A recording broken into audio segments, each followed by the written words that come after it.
Good evening. How are we doing? We're really good. I mean, considering the strange news. Hi, Dan. Hello, everyone, and thanks for joining us on Follow Everton. It's my first time hosting, so it's a bit of a breaking my cherry here. Oh, and Dan's already experiencing technical difficulties. We're all good. That's it. Are we all good now?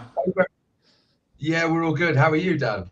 Yeah, good. Just like you say, getting everything set up, mate. Good. Well, I hope everyone's good for listening to a bit of waffle about some speculation and some transfer news. It's not exactly going to be Sky Sports News quality broadcasting here, because I've had to do some last minute all day reading up on the articles, which has been a bit daft. Yeah. I mean, I had a quick. I don't know about you. You said you went on some spaces earlier. Well, I went on a couple of spaces, and one of the spaces was just like for it and against it at the same time. So it was kind of just more of an argument than a space. But I was just trying to figure out what they're about, because I don't know. Like, the names have popped up all of a sudden really quick, and I'm like, who are these? Was we even looking for an investor? Was we looking for a buyer? Where's this come from? And it's kind of hit us off guard, if you know what I mean. Normally you'd know about stuff on the build up and you get to know it as it goes, where this is just, wow, it's what's happening. Yeah, absolutely. It was really strange as well, especially a lot of fans, myself included. I did the fan feedback on, was it Grand Old Team, the questionnaire, where I think one of the things that a lot of fans have been crying out for is more communication, or direct communication with the club and a lot of the fan forums. Obviously, it's been great. That's been in the news recently. There's been some really good candidates going forward for that. But then Moshiri last week put out the letter, basically probably on the back of that, and he signed it off, the open letter, "Together we move forward." Who knows what that means? But I mean, I've got a bit of insight here after a little bit of digging online. I don't know if you want to hear, and maybe for the benefit of everyone watching, about Peter Kenyon, Maciek, Kaminski, and John Thornton. Yeah, let's hear this, because I've heard some stuff about them, and it's made me like 50-50. Yeah, I mean, it's. I suppose it wouldn't be surprising to know that Peter, the name Peter Kenyon, he was involved as on his boyhood club, Man United. He was deputised to the board in '97 and was the CEO from August 2000 until I think mid 2003, and then he jumped ship, which was a bit strange, I think, for a lot of people that followed him and for Man United fans. And he took over at Chelsea as the CEO around the same time that Abramovich took control. And he was there for about 6 years and left in September 2009. Which is, he's been a director and a chief executive of Umbro. So clearly sport is his game, and he knows what he's on about. He's got a lot of connections there. Thanks, by the way, to everyone. This is what we've heard, Jan, is that about this success that he's had. We've heard about the Man United when they're successful, and we've heard about Chelsea when they're successful. So obviously people straight away are pulling out the best of him, which they will do. Yeah. I mean, again, we're just, for everyone joining us, thank you. We're just going to sort of cover Peter Kenyon, Maciek, Kaminski, and John Thornton, possibly for everyone's benefit as well as Dan. Ahead of the England game, which I'm sure many of you are going to be watching shortly. So Maciek Kaminski has been a little bit of an unknown. I've done a bit of digging today online, and I've not really found, he hasn't got an online presence really, besides from what's been reported in the news. There's been a little bit of, I had a little look about him and his Minneapolis sort of based Talon real estate. And he was, I think he was born or naturalized American, born in Poland, and he's got a lot of connections with Central European investment. He was previously involved with a private bank called Payne Webber that went on to be bought by UBS, which are the largest private bank in the world.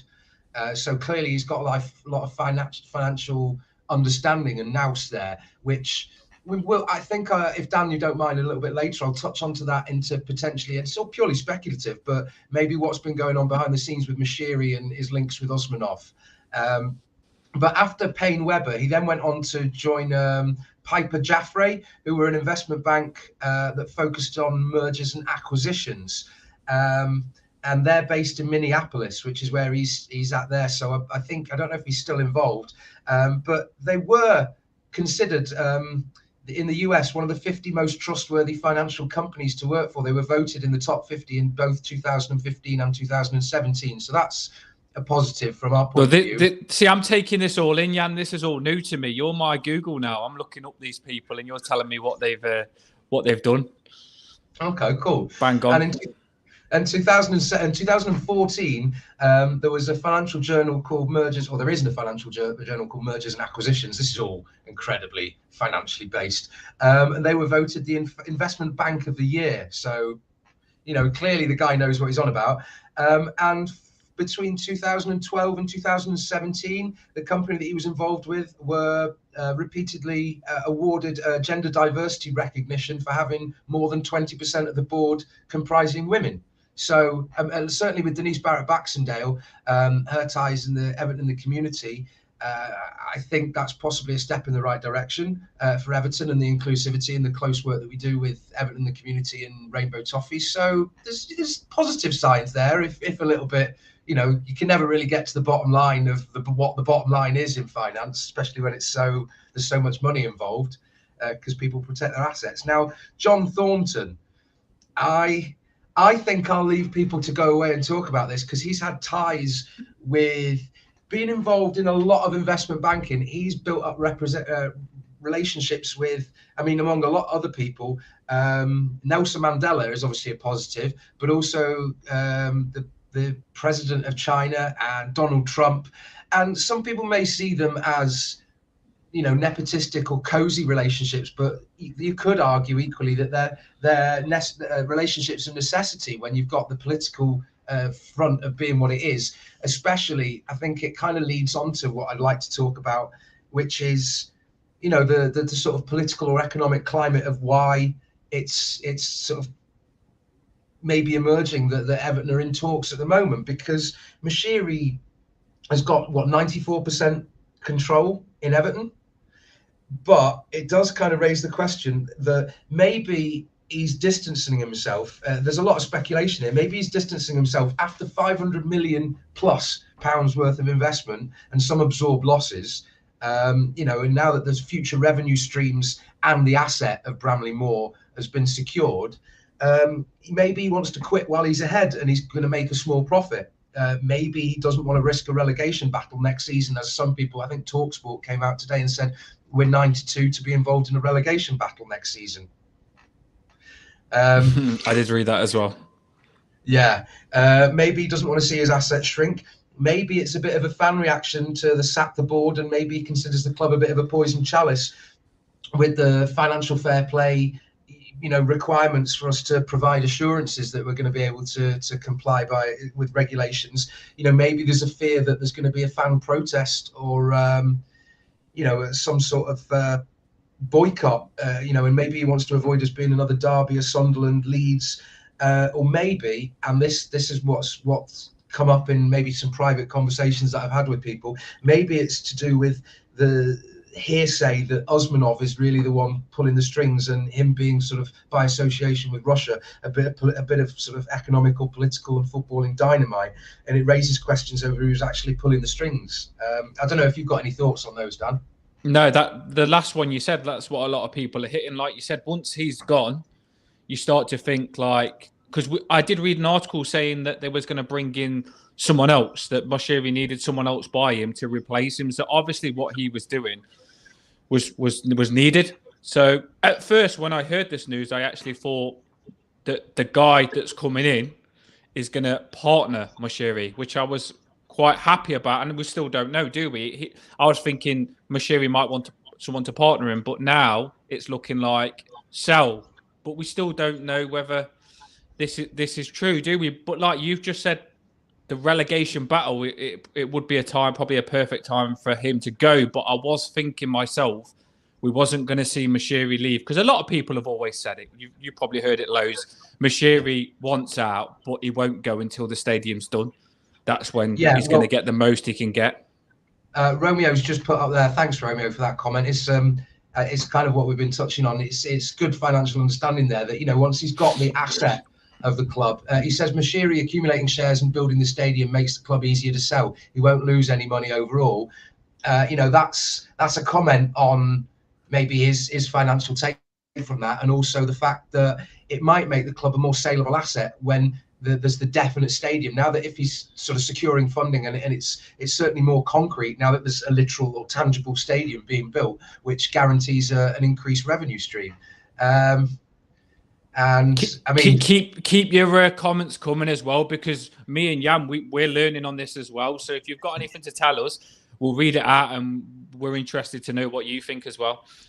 Yeah, Dave Weston said, problem I can see is Americans love stripping businesses of assets, and one of the Americans is part of an asset stripping company. It's funny you should mention that, Dave, because I mean, I just mentioned here, or just having a look today, that there are 5 other Premier League teams, or 6 if you count Burnley relegated. Liverpool are Fenway Sports Group, Arsenal's owned by Stan Kroenke, United is the Glazer family, Leeds is 49ers Enterprises, and Villa is Wesley Edens. They're all American companies. So I don't know whether it's in the political and economic climate in America, or whether it's the sort of freedom that they have now to invest, or looking at the lucrative nature of the Premier League. So it could be that, I mean, Dave's also said further down here that it's clear Moshiri cannot run a football club and is clueless when it comes to football matters. I think that might be, is that possibly in relation to the speculation over his insistence of the appointment of Benitez, which is, you know, I think we've discussed that to death, but it's still a very, very valid point. It might be that there's been some discussions behind the scenes about Moshiri not being the right man for the job. Maybe it's worth asking the question, you know, how much is Moshiri really worth? Whether he's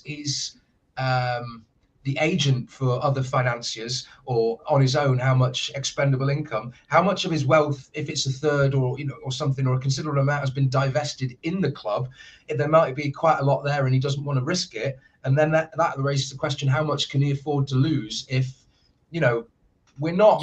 Yeah, no, not completely sure on this, but do you know where I've read about, I couldn't, like say, wasn't completely sure on it, so I can't say it full, but do you know it said there's a freeze that only these people interested in the club are allowed to be the ones that go for it at the minute, and other people are frozen out of it. Can you explain that to me, because I don't completely understand that? Yeah, that was something that I think broke at about 5 o'clock, 5:30 today. Yep.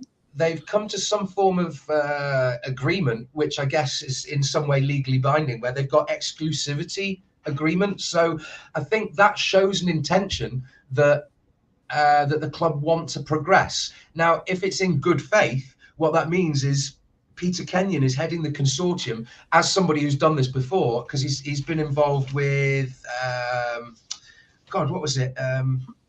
Middlesbrough. Oh yeah, he was involved. He oversaw the sale of PSG and Wolves, and he's worked with Atletico Madrid and Middlesbrough, and he was also involved in the bids to purchase Newcastle United before they were funded by the PIF or the Saudi Investment Fund. So what it means is, as long as there's good faith, if Everton can demonstrate that there's, you know, financial incentive to those that are interested in buying it, that if that is what this consortium want to go forward with, they will have like almost first rights to table an offer to purchase the club, or a controlling stake or investment in the club. Makes you think it's pretty serious, though, doesn't it? When it makes you think that stuff's been going on already with Moshiri for a long time, because you don't just get those rights and stuff, or even think about getting those rights if there hasn't been a lot of talk about buying Everton or Moshiri selling. Yeah, I mean, was it Simon Jordan, the former owner of Palace? Is that the fella? That's his name. Came out, I think he came out earlier and said, "Oh, I'd take all this with a pinch of salt." And I don't know whether that's wishful thinking on his part, but just because Kenyon's latest foray into English football was, is still involved in some level with Middlesbrough, but was the bid for Newcastle United. I think that's just maybe negativity associated with the purchase of Newcastle. To me, it shows an intent, because you have to assume that they're going to be moving forward. You're not going to enter in talks and certainly allow it to become public in this manner unless there's some interest.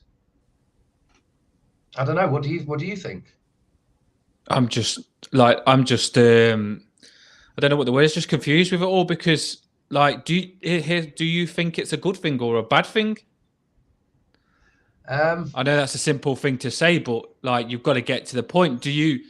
Because this is a conversation I've had with a few people. I've been like, Moshiri has failed, and he should do better. But then he come out with his letter all of a sudden and said, I know what I've done wrong. You could, if he has written the letter, he's admitted his mistakes and said he's going to do better, which we all wanted him to come out and do. But then for me, why would you come out with that? This is why I say I'm confused, and it probably looks like I don't know what I'm saying, but it's just the fact that he's come out with a letter for the first time, and then all of a sudden he's selling the club, and he might be selling the club, and you think you've just told us you're going to get behind us and we're going to move forward, and then all of a sudden you might be selling the stadium. Did he even write that letter? That's what I was thinking. Well, yeah, I mean, it could be something that's been, I don't know whether David Prentice or somebody who's still involved in media at the club and the corporate, public relations. I think it's very clear that the club, whether it's been written by him or not, it's clear that the club have taken on board the fans, you and I mean, it's what I was crying for. The fact that, people have said, or at least I was very public, that my picture captured as the retro Viking, that was pain, that was anger, that was fury at the club from top to bottom. And week in and week out, I was going and watching the team at home games, and I don't blame any of the fans for feeling so disheartened that it was like a mortuary at times, because that's the state that the club have got to. And whoever is responsible, every single fan that's responsible for getting out the flares and getting people turning up and getting that crowd there that spurred me on to get to express that emotion. We've been crying out to just not be left in the dark as we spiral down in this sort of misery of what the hell is happening to our football club. So to me, whether he wrote that letter or not, it shows that the club as an organisation are heading in the right direction. And I certainly think the appointment of Kevin Thelwell, along with Frank Lampard, have been sort of instrumental. They've recently come out and said they've got offices next to each other, and to show that the development of the club, both footballing and as a business, non-footballing, is heading in the right direction. Whether we're going to see that, even coming out with the fan group as well now to try and connect the fans more with the club as well. That's another good move that they made with that. Yeah, I mean. Dave said here, the only positive I can see of a buyout is they'll clear the debt and we'll start off with a clean slate in regards to FFP. Now, I don't know. It doesn't work like that. I've read into that, because that's the first thing I thought. I started rubbing my hands and thought, you know what, if some new owners could come in and we start fresh, then yes, let's do it and let's get it right this time. But FFP is basically what you've done in the past, and it's what you did last season and the season before stays, and you need to wipe that clear so that doesn't go away. That's what I've read anyway. I'm not sure whether you know more about that, but it definitely doesn't go away. That's what I think. It's not necessarily something that I'm well versed in, but from what I recall from reading it previously, it doesn't just disappear. It's that the debts are carried on in terms of sort of bookkeeping and accounts. Yeah, I mean, well, Mark Spurrier said, personally, it's better the devil you know for me.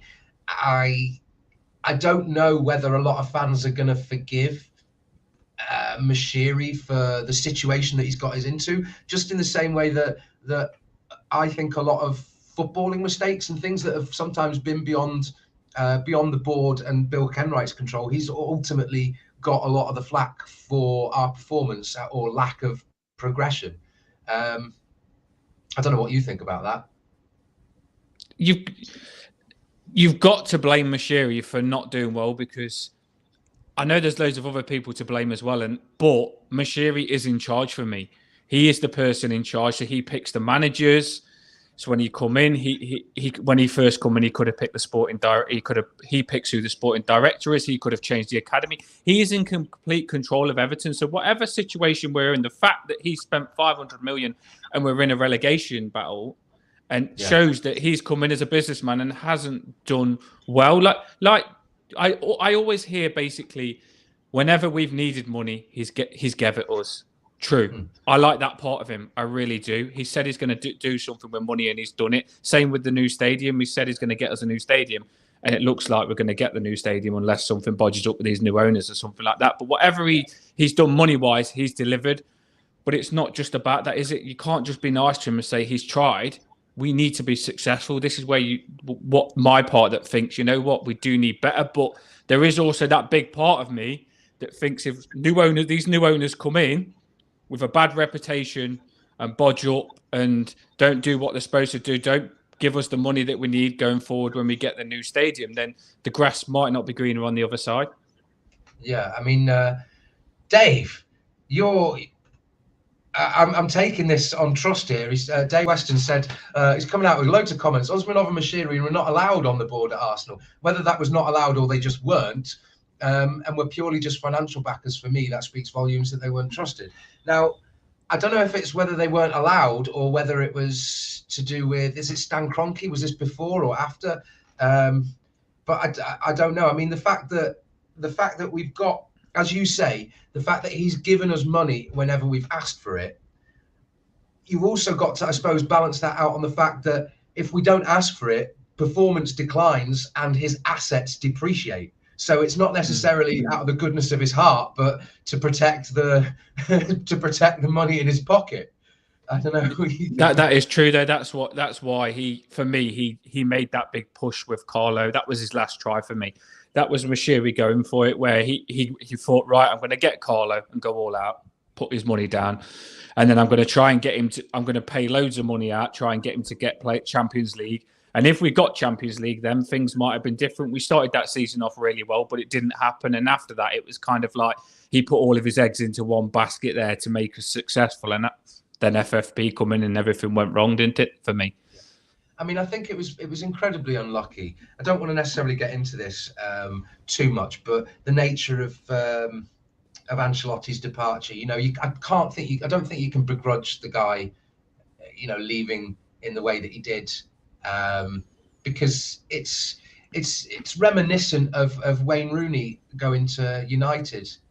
You know, it's a similar sort of mentality that, you know, he could have stayed. He'd already proven himself, but the man wants success, and his heart was at Real Madrid. So I mean, here we go. Dave's come back with some more information. Dave, we'll have to give you a slot on here. I know, yeah. Kroenke was the major shareholder and never wanted them on the board. They were purely honorary board members. They never had any input into the daily running of the club. I mean, you have to also, for me, that raises the question of Stan Kroenke, American, and there is a long-term distrust between, you know, the legacy of the Cold War between Americans and Russian financiers, and you know, they see themselves as competing, like obviously China has become on the global stage.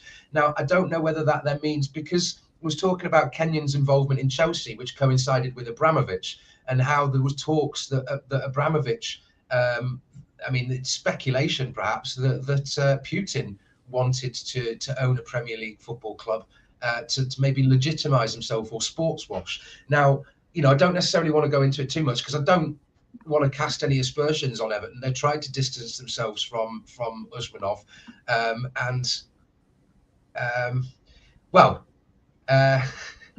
What's your thoughts on this? Because I've just listened into some spaces, big arguments, and I'll give you an example. Someone come in and says, I don't care who's in charge of Everton, whether they've got loads of bad things about them, bad reputation, as long as Everton win trophies, that's all I care about.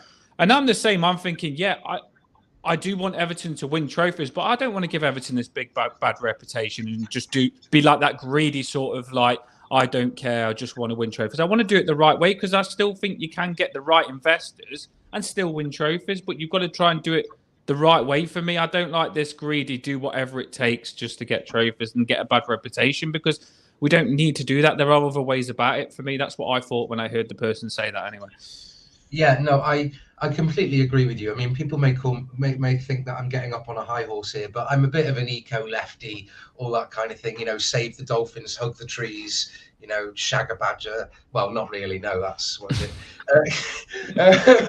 You know, all that kind of stuff. I always think it's kind of, yeah, you can't sports wash like the World Cup in Qatar and the fact that, you know, what's the horrible things that are going on to the Uyghurs in China and victimization in Russia. Now, yeah, there is a right way and a wrong way, and maybe for me it comes on the back of the stake main major sponsorship. That seeing that there's been such a division or backlash from the fans, maybe that has sort of crystallized some permanent figures, you know, or appointments in the club to then turn around and say to Moshiri to sort of to really reassess his involvement, if that is the case.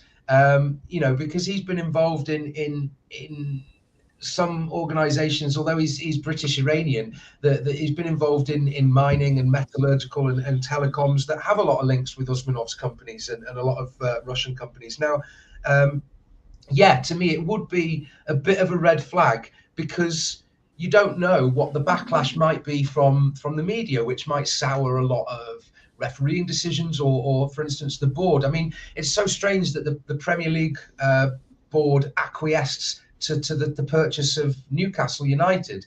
So why would they not necessarily approve this if it was by someone unscrupulous? So, I mean, having said this, I'd just like to sort of bring this comment here. Michael Owens has said, have these guys even got any real money behind them? Will it be paid with loans like Burnley?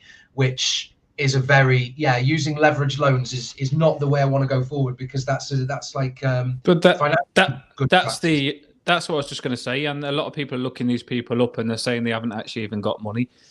We don't know whether this is all rumors, and it's coming out more and more by people and making you think it's true. But the fact that it might just be that he's put a group together, and it could even be Moshiri getting people to come out to pretend they're interested for him to actually sell us later on.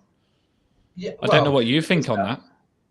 I did hear as well, Unzanoff, I did hear that he can come back after the war. I don't know how true that is. Don't know whether I'd want him back. Do you know what I mean, with what's gone on and stuff? But I did hear it isn't so he can't come back. There is possibility that he could come back later on.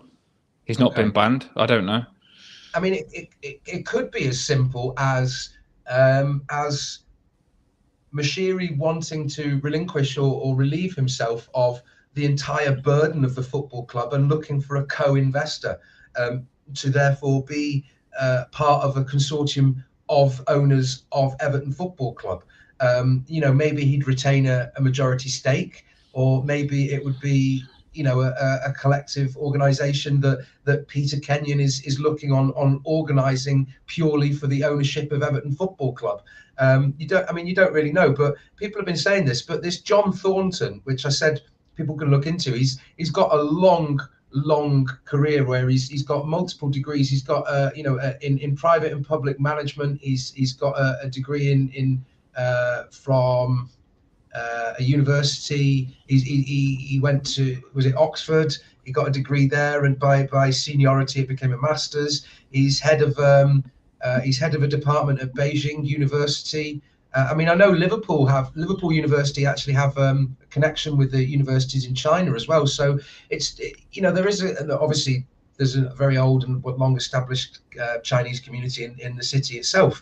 But the John Thornton was a former co-president of Goldman Sachs and is currently the executive chairman of Barrick Gold, which are a gold mining and company. Which apparently, I don't know whether it's him or the company, have a net worth of 31 billion pounds. So to say that it doesn't have any money behind it, I mean, you've got to say the people involved if Moshiri has, he's that I think it's that, like I say, I'm still in. I think it's that John Thornton that a lot of people were saying that he could be the bad thorn. There is some stuff about him. Not going to go into it, but there is some stuff about him that where it wasn't good and it was putting people off. Let's just put it like that, because you don't go into stuff too much, like, you know what I mean. But because you can get stuff for it. But they were saying that he could be the thorn, and I think the thing is that we've got to look into. We need to know more about these people, because you don't want bad investors. Whoever comes in, it's got to be right. And this guy's coming in with loads of different investors. Like, what do you think on that? Because we've had Moshiri and Uzanov and Kenwright, and they've worked well, but probably haven't worked well, as we've said. But do you think that they could clash with so many people coming in, or do you think they would just leave that guy to it? Well, if they had any sense, you know, they'd see it more as a pet, you know, not like as a just enjoying it for the beauty of owning a football club where they want to invest and see it succeed, you know, like a little bit of a pet project where they don't meddle in it and they leave the affairs to the people who are actually employed directly by the club to do the job of running the football club. That for me has always been the issue, because look at the response and look at the impact on United with the Glazers. Look at any football club where people who don't have a full understanding of football as a game and as a business, which is the business side of the game, it rarely goes well. Even if you've got good business understanding, you know, you need to be a career football minded person to understand how to make footballing decisions for the best interest and the success of a football club. Well, he has been there, done that. He has gone into Man United and been successful when he has. Big club as well to be successful at. And he's gone into Chelsea, like you say, at a good time and been successful, which isn't easy things to do at such big clubs. So like you say, when you look at a manager and you want him to have all the cups and reputation and stuff, he has got that reputation, hasn't he? Yeah, absolutely. I mean, the fact that he was there and, you know, and has been involved in, for me, I think out of all these things, and it's one that I only just very briefly mentioned when I listed off, the one thing that's been instrumental, I think, and should be seen as a good litmus test is, let's not delude ourselves that, I'm going to maybe alienate some people here, we are not a big club. We're not a world, in the world stage, we wouldn't be in the top sort of 20 clubs in the world. Now, that's just the nature of the fact. We have a rich history, we have a lot of firsts, we do things the right way, and we are in the most competitive and the biggest league for football on the planet, absolutely. But look at the transformation of Wolverhampton Wanderers, and Peter Kenyon was instrumental in their takeover. Now, I don't know very much about what happens behind the scenes at Wolves and their ownership, but look at how they progressed as a football club from where they were to where they are now. That's the thing, though. We like you say, we've got a history, and that's what we'll always look back on, because that's been like our good times, as though apparently we've already had other good times. You know what I mean? As Kenwright said, but basically that's our good times. That's our history, and a lot of people say, like you say, we're a big club. We've got the best fans. We're big in a way, like the atmosphere is incredible. We've got the best fans, as we've shown it. We can turn up, but as a team, if you look at our team, we haven't got a good reputation. We are not that good. Like we need to look at where we're at. And I don't think until you look at where we're at, we're not going to get better. And I don't know what you're like. Keep seeing Conte coming into Tottenham. Don't like to mention him, but he's coming. They've got a good manager now, and they obviously look like they're going to back him and stuff like that. And this is what we should have done, and we need to turn things around now. And is a new owner what we need to turn things around? I don't know. Would Moshiri, like with this letter and stuff, would he have learned? Because the fact is, we could still have Moshiri. We don't know. He could still be what we've got. This could be rumours. Yeah. I mean, it could be rumours. It could fall through. It could be, I mean, as people were discussing with Elon Musk, it could be all speculation to allow himself to, you know, to make well, not in the same vein, but I don't know if you're familiar with some of the suggestions around Elon Musk and his claim to buying Twitter could have just been to inflate the cost and then dump it, and then buy some shares and then to dump his shares at an inflated rate. It could be a similar tactic where that's what I think it is, Jan. That's what I think it is. I think with this, no one would be interested if it wasn't for this new stadium. But this new stadium's got a lot of people interested, and I think what it is they've looked. This guy's a businessman. He said to all these people with money, "We'll go in, we'll spend this, and then later on, year or 2 years, we'll sell the club for this." I don't think he's coming. I could be wrong, but if he comes in, that's the thing that frustrates me a little bit. Is I don't think he's coming in for the long term. I think he's coming in to just make money. But the positive of that is if he makes money, like, he might make us successful. Yeah, I mean, we don't. The thing is, we have ambitions, and I think our fans certainly. For me, the only success that I've seen, I was born a couple of months after we won the league in '87. Okay, so I saw us win the league, win the FA Cup as a kid in '95. But I have my dad, who talks about Everton being the successful side of the '60s when he was very young, and saw us and went to Europe in the '80s.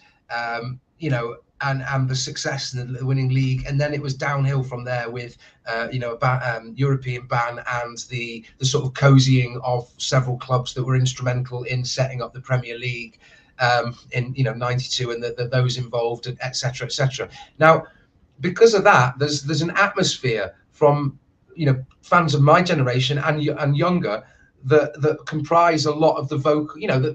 That there's an expectation from brothers and fathers and sons, and obviously not to be sexist, sorry, and mothers and daughters and sisters, everyone.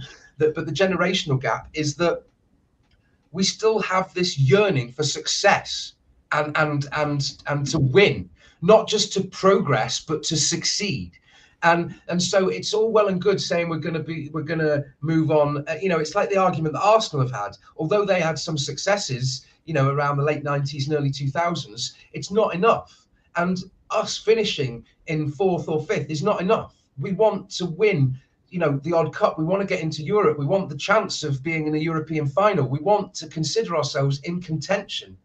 Well, that's for me. All I've had is the David Moyes good times, and a lot of people will slate the David Moyes era, but for me, being 7th and 6th and always being close to Champions League, I always felt with a low budget we was doing well. I always felt, if we get money, because I can remember back in the day, our record signing was Fellaini, and I was buzzing 15 million. I knew we never had money, but with what Moyes was doing with us, I was really happy because he was maximising. Like, he did really, really well with the budget that he got. He got some good players, and you look at the players that we used to have under Moyes, and we wasn't far from Champions League. We even got in Champions League, didn't we? So we was doing really well. I always thought back then, we're a bit of money off being the team I want to be.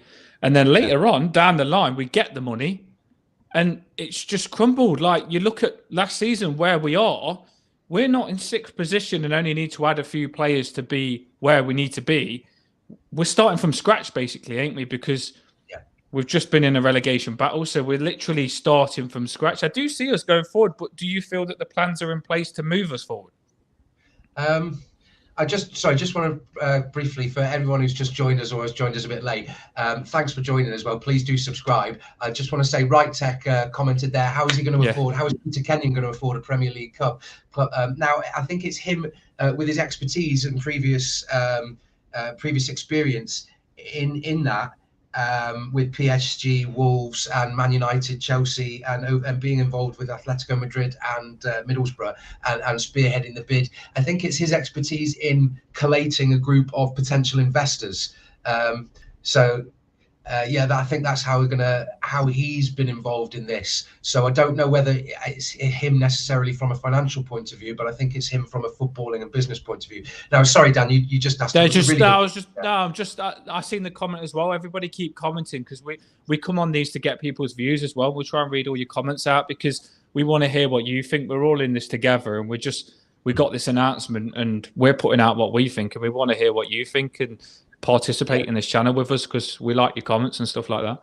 Yeah, because Stephen Locke, thank you. I feel a bit of validation here. Stephen Locke said, money on its own is no good. We need someone with some knowledge of running a club. That's exactly it. And I think that was what Dan and I were talking about. And certainly what we've discussed on the channel before about Moshiri and potentially his involvement, with appointing Benitez and then Brands and, or his involvement there. He may well be a businessman who knows kind of what he wants or might like somebody and think that they're a good personal fit, but it's not necessarily the right direction for a football club if you don't take a step back and trust your money with the people who are putting their livelihood in terms of their professional reputation on the line to do the job. I completely agree.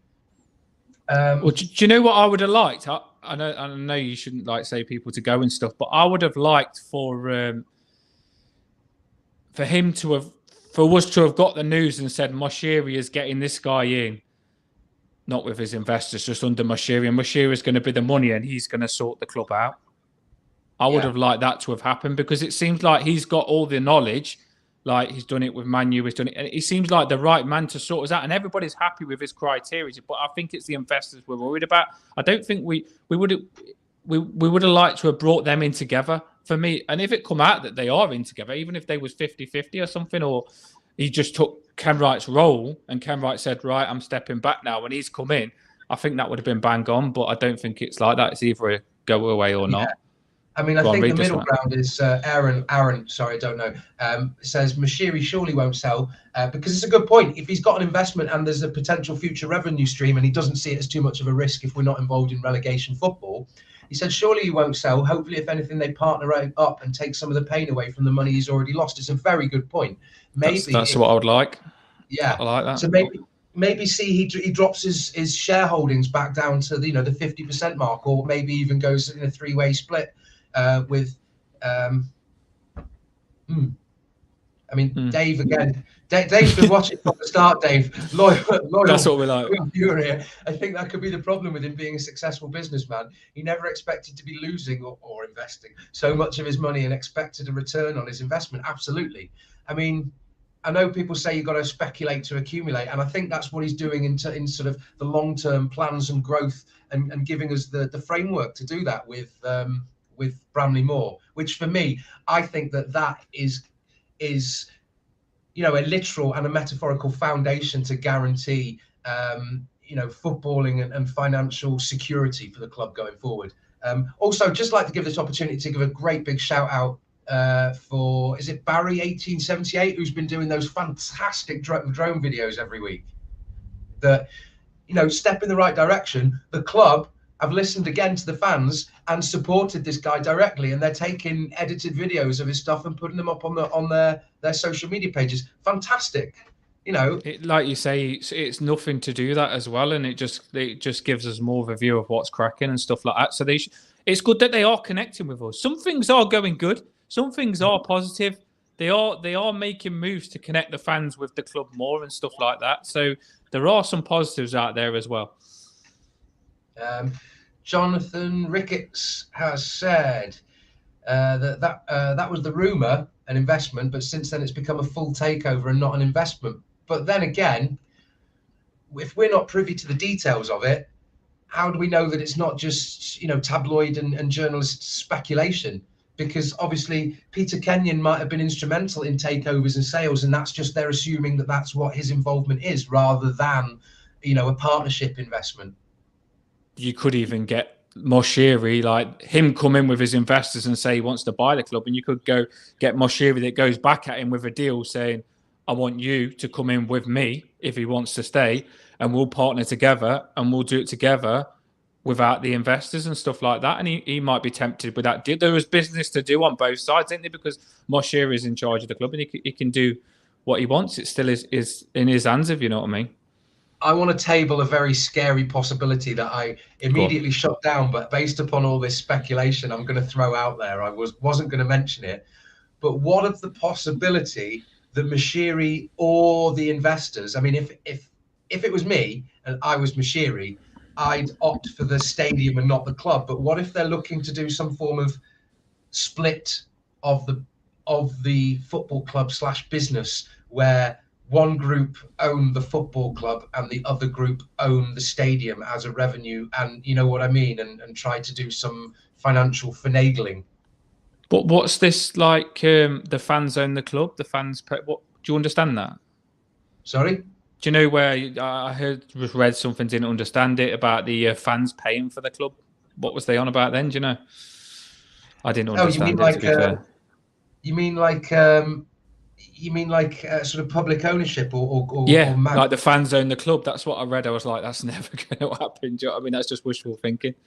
It would be incredibly lovely, and because I due to family and from a young age, I got it off my dad. I've been following Green Bay Packers, and they're the only American football club that are owned. You know, everyone in the city sort of has shares in them, or the town.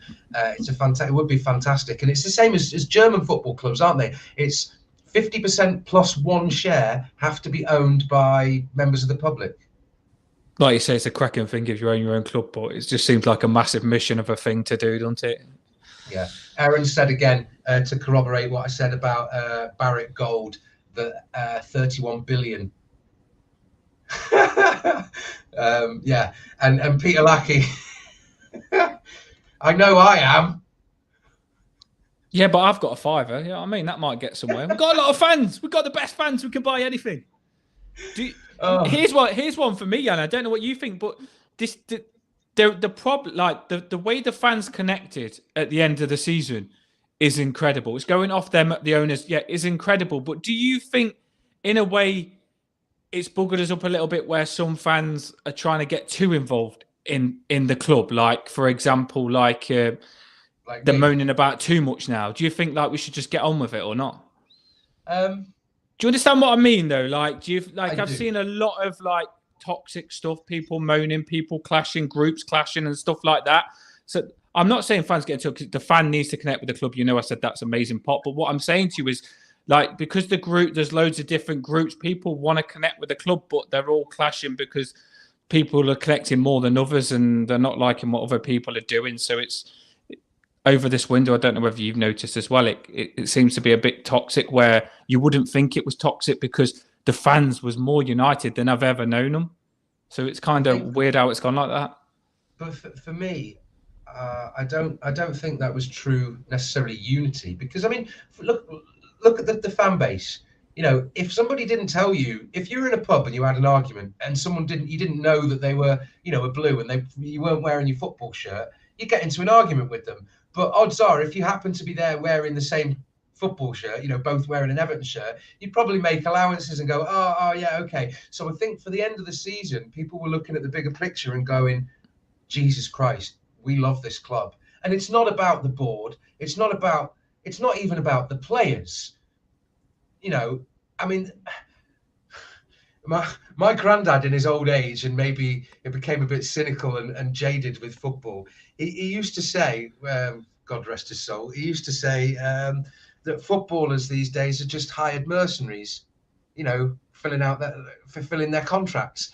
And to an extent, when you get to the bottom line, you know, it's all well and good masquerading love and loyalty and devotion to a club. You don't get very many one-club servants. You don't get very many players like Anthony Gordon has come out, or, you know, came out recently and said, why would I want to leave?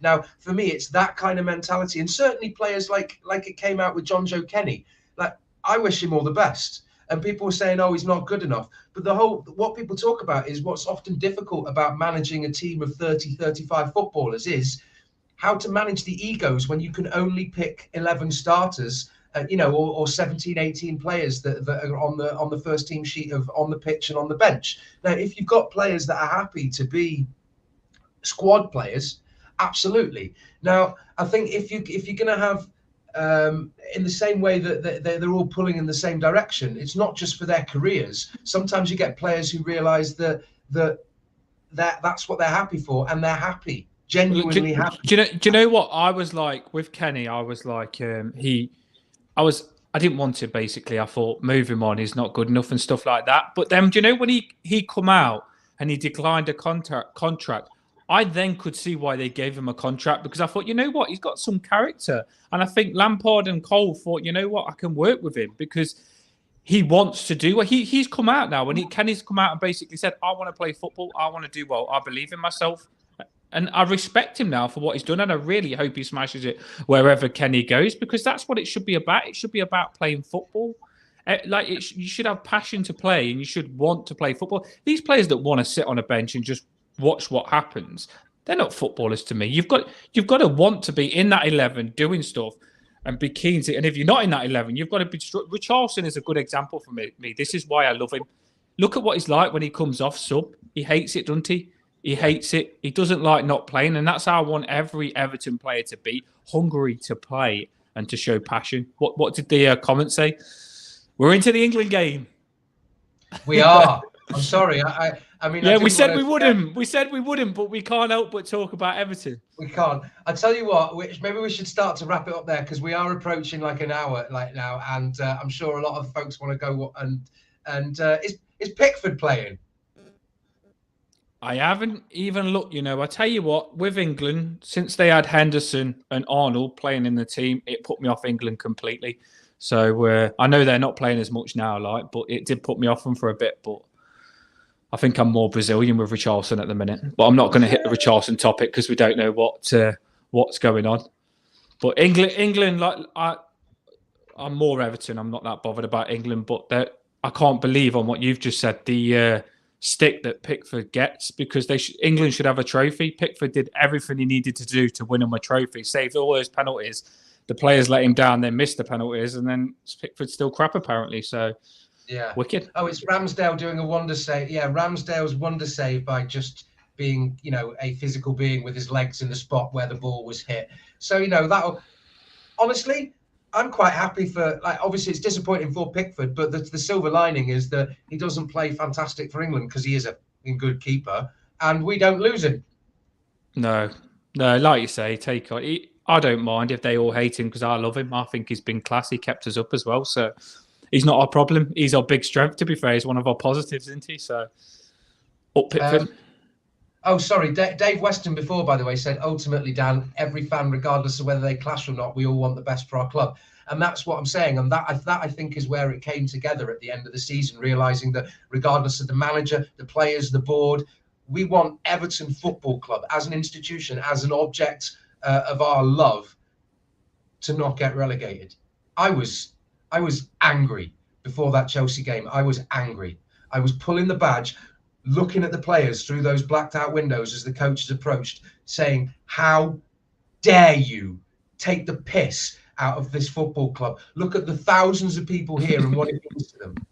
Genuinely, I was it was a frustrating season, and I agree with the guy. We all do want what's best for the football club, but the big problem is we all have different thoughts on what is best for we all think differently, and never do we think the same. I mean, I put stuff out there and people rip me for it and stuff like that, and I think, why did I even say what I think? I wanted to delete it straight away, but because I wasn't a big fan of Winks, I don't know what you're like on it. I wasn't a big fan of Harry Winks. It was like getting Snyderland again for me. It was like going backwards, not forwards. But then turns out some people love Winks and think Harry Winks is what we need to move forward. It's difference of opinions, isn't it? And that's where you clash, because people are passionate about their opinion. That's where I never clash. I listen to what they say, and I think you give a valid reason for what you think, and I think what I think for my reason. So, like you say, you shouldn't clash, but sometimes they do, don't you? That's the way it goes. I think we've deviated a little bit off topic, but I think we talked around it as much as possible, considering that we don't really know what we do and don't know. With that in mind, any closing comments? No, just like you say, see what happens. You never know with Everton. It's never relaxing, is it? You thought after that relegation battle, we could put our feet up, but then all of a sudden our club's going and it's getting sold, and you think that is something to be a little bit like it might not be true, but it is a big thing if it is true. So it is something to look into, because some people would say, oh, don't believe what you read and stuff like that. It's just rumours but it is a big thing if it happens. So we kind of do need to read it, and everyone will. Yeah. So I think from now, it's possible that nothing could happen until something's made official. It's possible that more could be leaked. It's possible that we could be we could be scrabbling to do another video after the England game later or tomorrow morning. But yeah, when is it going to happen though? That's the thing for me. Like I did tweet, like, if it's going to happen now. Like literally happen now, because why it's coming out, make it happen, because I don't want at the end of this transfer window Everton to be like talking about that instead of not talking about the transfers, which is massive for us. If we don't sell the right players and move the right players on and bring the right players in, we're not going to improve, and we're still that team that nearly got relegated. So we need to find out now. Well, if we cut out the dead wood, if we can guarantee, in the next sort of week, if we can finalise any sort of guarantee of Moshiri staying in, or that the consortium's led it, or there's been a serious investment, or there's some security over the future of the club in terms of whatever direction it's taking, and we can shift some of the dead wood of players that are old or out of contract, or that it's in our best footballing interest to get rid of. I don't see it. I think it's entirely possible that we keep Richarlison and DCL and Pickford, and just and maybe Tarkowski and somebody in the middle, a couple of players. Certainly, if we can do what we did, as you say, under Moyes, and move forward and have some players that are hungry to progress and be potentially that kind of selling club where we're not overreaching and getting bent over a barrel, because they know that these are players that we desperately need for tens and tens of millions for somebody that's deadwood at Tottenham or Arsenal or something like that. Yeah, I honestly think now you've got to look at players and think, will they keep their value for me in the window, or will they increase their value? Because you look at what we did with Stones. I can't remember how much we sold him to for Man City, but what a sell that was. We made loads of money on that. And you look at what we did with Lescott, sold Lescott for loads. Rodwell, sold Rodwell for loads. We can go through them. I used to be so proud of Everton because we was run so well with business that we was just like, I used to brag about it to people. I was like, we brought this player for such and such and he's worth this. We spent nothing and our players are worth loads. So what can you say about us? You can't say nothing. It used to be a proper bragging point. And now we brought Sigurdsson for 50 million and got nothing on him, or whatever's happening. And then with other things as well, it's not good business, is it? And I don't know whether that's sporting director's fault. Is that Moshiri's fault? Which goes into the topic that we've been talking about. Do we need a new owner? Is it Kenwright's fault? We don't know, because this is why it's a big topic, because do we need new owners? Do we need a complete clear out? Because we have changed the academy now. Academy's been changed as well. It's come out. Do you know who it is? Is it Baines and someone else that's in charge of the academy now? I think that's just come out. No. I think it might be just rumours, but it could be true. I'm not sure. I think it says Baines and someone's in charge of the academy. So that's been changed. Someone could comment if they want. Ashley Cole? Ashley Cole ain't the academy. He's the first team. But it's just Baines and someone else that's already in charge of the young kids, I think. Maybe he's the under-18s one, I don't know. But the academy has been changed. Basically what we asked for. The sporting director's been changed. Hey... That's odd. The sporting director has been changed, and a lot of things are changing. And like I say, if you do change who owns the club as well, we really have been changed all the way through, haven't we? Yes, we have. And people have been saying that there's been a whole change of mentality and the footballing direction. It's been a sort of holistic approach with recruitment and acquisitions, talent scouting, and I think it's clear to see. It's just that it's going to take a while to bed down and for those changes to be put into effect, because you need to understand the nature of the problem before you're able to fix it. And I think no one can hit the ground running. And I'm happy with the first signing though. The first signing of Tarkowski's not come out, but he is signed. I'm really happy with that, because I feel like he can sort the defence out, and it says they're after another centre-back. So yeah, I think we desperately need another centre-back though, because considering Tarkowski's age, there's no guarantee that we're going to have the versatility and reliability. And who knows? But always the positive view. Yeah, always the positive. I was just going to comment. I was thinking it on the way through. Your top, is it new? I like it. The gold. I've been saying I want a gold kit. No. I love it, mate. That looks bang on. You just got it, or you always had it? Oh, no, I've had this for a while. Yeah, I love the goal. That is a kit that I love, mate. I was gonna get it because I'm retro at the minute, and I don't know what our new kits are going to be like. If they're, that's another conversation, the kits, but I don't know what they're going to be like. But if I don't like the kits, I've just told myself I'm going to get the retro stuff because I'm really liking the retro stuff at the minute. Yeah, and that looks bang on. Oh, sorry, uninvited guest. Hey. I don't know if anyone from Everton's watching, but I couldn't ask anyone for a kit on my birthday because he hadn't bloody released it. So if anyone's watching, you know. But on that note, it's midway, or it's about 2/3 of the way through the first half.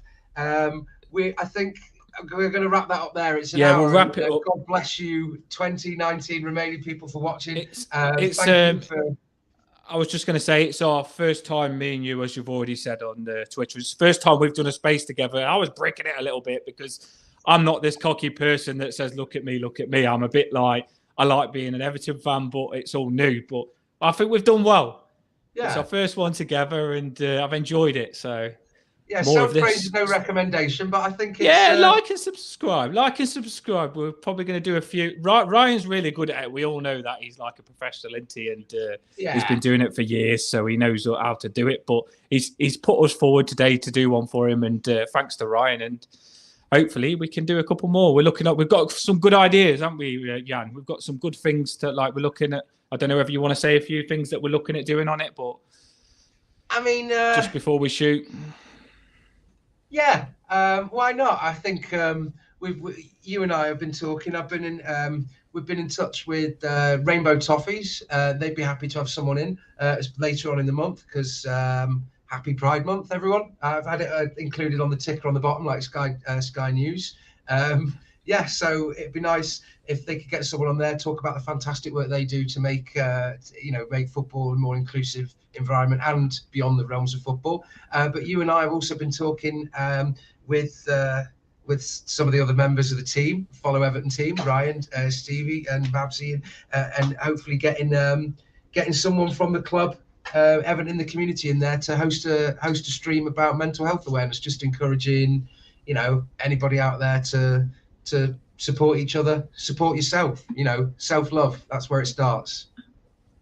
That's what we want. Like you say, it'll be good because we just want to connect with as much things as we can on this channel. And me and you, we've both had our struggles with mental health and stuff like that. So we know that some people might benefit from a bit of positivity on mental health and just say, pick yourself up and get better and stuff like that. So we're looking at that, and then we're looking at different things that we can do to help other groups out because we want to try and make Everton better and help people. That's what we want to do. Good deeds, you know what I mean? Yeah, thank you. Dave said belt a sesh. Kadeem said thank you, guys. Hi, Kadeem. I know you said hi earlier. Sorry I couldn't get that on. And then Liam Brown's asked where I got that leather jacket.